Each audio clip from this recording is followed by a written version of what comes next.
Nick Sirianni gave an update on Darius Slay, as well as this new injury to Jalen Carter this morning. Philadelphia also made some roster moves that will impact Sunday's game against the Jets. Fletcher jabbed back at Jets head coach Robert Saleh for his comments on Jalen Hurts, and Eagle fans are crazy for wanting a trade for this wide receiver. I'm Thomas Mott. This is the Thomas Mott Show.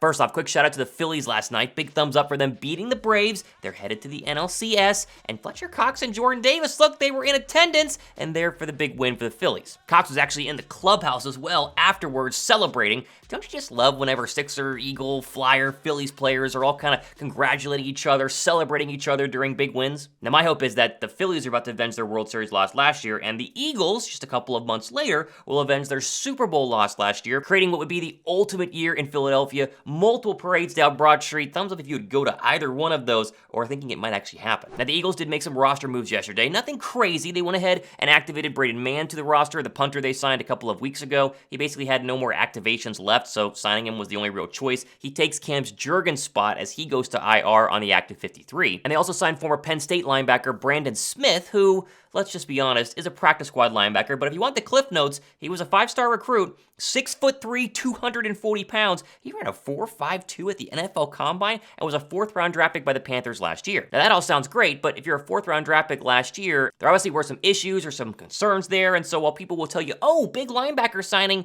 it really isn't. He's going to be someone you bring in to compete for a linebacker spot on the practice squad, and if there were some linebacker injuries in the future, hopefully you get him up to speed fast enough, that way he could potentially make an impact. This is just Howie Roseman doing his due diligence. Scouts are probably telling him about players who are going to be cut or who were released or who could make an impact. And Brandon Smith, obviously being a Penn State guy, local to the area, makes some sense. And, maybe he'll be something in the future. Now, Eagles head coach Nick Sirianni just wrapped up his Friday morning press conference where he gave updates on the Eagles' injury status, although they're going to release an injury report later today, so follow me on Twitter when they drop that. Let's start with Nick Sirianni's response to the Jalen Carter injury that kind of popped up out of nowhere yesterday. He confirmed it happened in Wednesday's practice, but didn't give a timeline on when he's going to be back. We got today. We'll get you guys some more information here today, but we'll see. He just had a little injury in practice 2 days ago,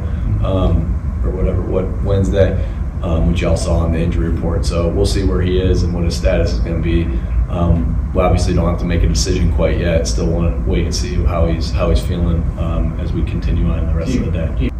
Yeah, I don't think it's something that we'll let you know about what's going to happen and his status for this week, but I don't see it something keeping him out very long. It doesn't sound serious, but ankle injuries can linger. Remember Jordan Davis last year, who had an ankle injury, came back after a couple weeks and was never really the same? Let's hope Jalen Carter's is a lot less significant, and if he misses this week, he's good to go the following. And Sirianni was also asked about the Darius Slay knee situation, and he said, quote, if he does miss this week, we don't anticipate it being a long-term thing. He said Slay is feeling good, but in my opinion, seems unlikely he plays, according to Elliott Short-Parks. This means it's going to be James Bradberry and either Josh Jobe or Eli Ricks. Curious to see what Ricks could do in a starting cornerback position. Now, the other Eagles player we were waiting for an update on was safety Justin Evans. He's dealing with a knee injury similar to Darius Slay. He's missed practice the past couple of days, and I don't think he's going to play. But what happened before Nick Sirianni could actually answer was this weird disruption that cut the Eagles press conference short. We'll be ready to go, when his number's called.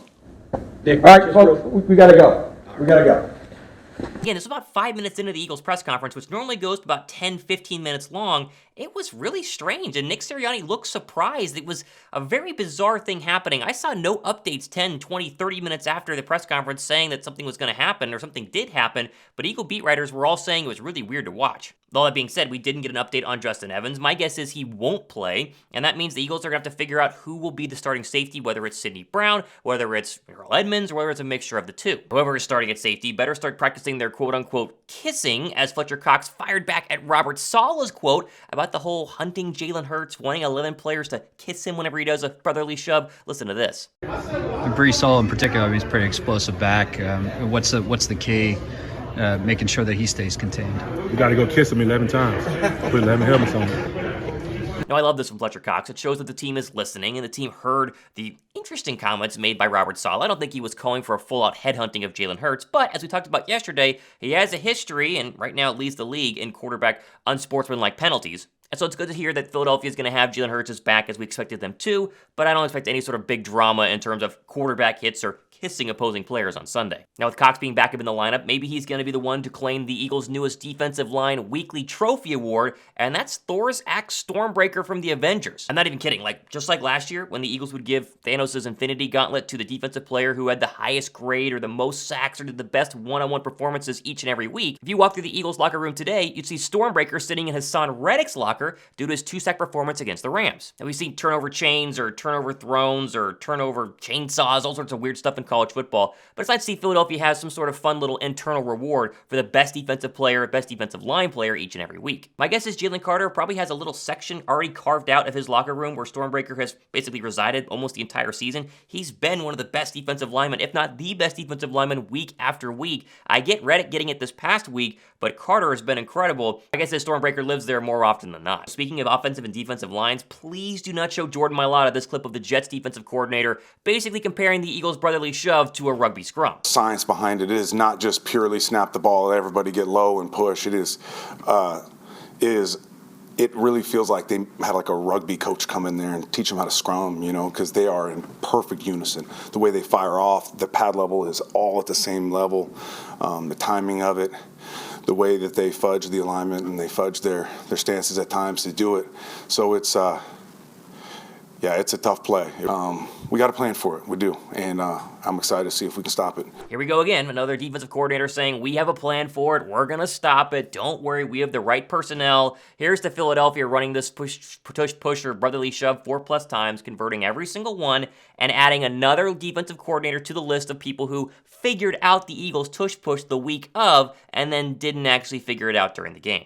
And the NFL trade deadline is fast approaching. We've talked about, going to get a safety or going to get a cornerback or signing another pass rusher, but there are a lot of people thinking Philadelphia should dump Quez Watkins and go get a receiver. And Jerry Jeudy's name has popped up a bunch as Denver lost again last night. They're for sure going to be sellers at the trade deadline. And Eagle fans are saying go get Jeudy and make him wide receiver 3. The problem is Jerry Jeudy is not that good. And as Steve Smith called him last night, he's a jag. He's just another guy. And it was actually Steve Smith pregame who ripped into Jerry Jeudy, talking about how he's a mediocre receiver, he's too dramatic. And the funny thing was, right behind him was Jerry Jeudy last night, walking up down the sideline, chirping, talking, dancing, and seemingly being that distraction that Smith was talking about. Oh, by the way, he had 3 catches for 26 yards against the Kansas City Chiefs, further showcasing that jag mentality of being just another guy. Now, I also believe Quez Watkins is struggling, and I said just a couple of days ago that it's probably time to move off from Quez Watkins, but you have a guy in Olamide Zaccheaus who already knows the system, he's not dramatic, he's willing to be a true wide receiver 3, and just makes a ton of sense to elevate versus having to give up draft capital, sign somebody else, and bring in someone from the outside. You've got to understand that the Eagles' wide receiver 3 position